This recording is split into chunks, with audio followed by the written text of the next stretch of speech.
Welcome to Blizzard Fire. We hope this video helps fire up your solution. You start by cleaning and trimming. That prevents infection and gives a true canvas. Once done, push cuticles gently. Do not cut, so polish adheres.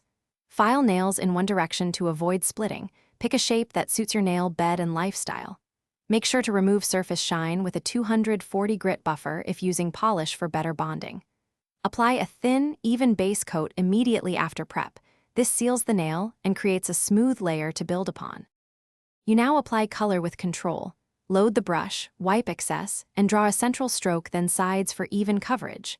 Once done, wait 60 to 90 seconds before a second thin coat. Thin layers dry faster and reduce bubbling. If sculpting with gel, cure under lamp per product time. Do not overcure or you'll get lifting.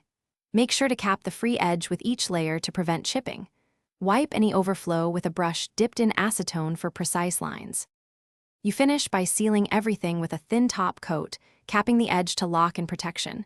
Cure or let it dry fully to avoid smudges.